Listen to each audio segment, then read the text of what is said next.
Do you ever wonder why a lot of movie villains just happen to have cats?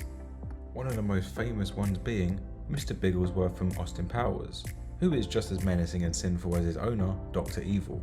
Mr. Bigglesworth was a repeating character in all 3 Austin Powers movies. Another famous pair will be Gargamel and Azrael from the Smurf franchise, Lady Tremaine and Lucifer from Cinderella, Dr. Claw and Mad Cat from Inspector Gadget, the Queen of Hearts and her famous Cheshire Cat from Alice in Wonderland, Angelica and Fluffy from the Rugrats. Even Dolores Umbridge from Harry Potter had a massive cat obsession. Speaking of Harry Potter, Filch and Mrs. Norris, Roger Colts and Stinky from Doug, Aunt Sarah, C and Am from Lady and the Tramp. And from the James Bond franchise, character that inspired Dr. Evil himself, Ernest Starville Blofeld, and Oliver. And finally at number 1, the reason that I got inspired to make this video, Vito Corleone and his precious little cat Cannoli from the movie The Godfather.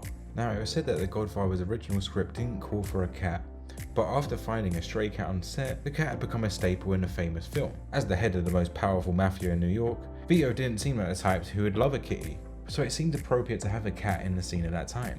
But just seeing Vito Corleone kind of just playing with his cat and stroking it added a sense of realism to the scene and made you kind of feel and empathize for the Godfather himself. Even though you know that this man has done probably horrible things in his lifetime, you kind of had a type of resemblance in him saying like, oh, I love my cat too, or I am a cat person. So after going through like a few of these examples, I was just left wondering to myself, why cats?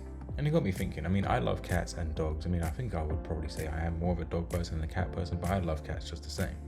But I would say cats are generally aloof by nature.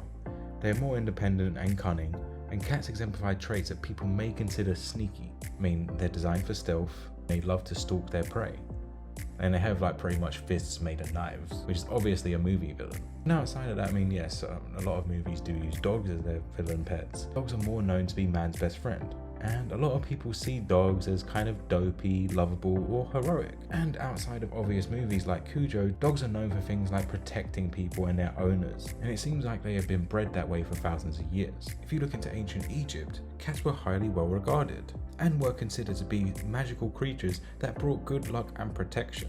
In fact, cats were so important, even accidentally killing one could have been punishable by death.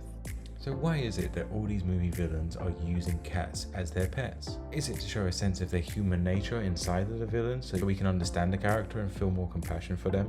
Is it to show the opposite of a dog and to show the opposite of man's best friend, and that these are sneaky people with sneaky characters? Or is it like the ancient Egyptians where these people absolutely worship the animal? Because it's not being funny, it's like these people absolutely worship their cats. So it's an interesting thing to think about, but I want to know your thoughts on it. So you leave your comments down below. Don't forget to like, comment and subscribe, and we'll see you next time. I'll tell ya!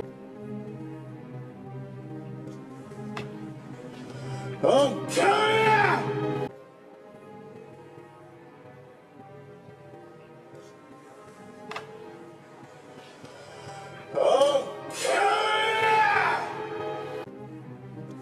I'll tell ya! I'll tell ya!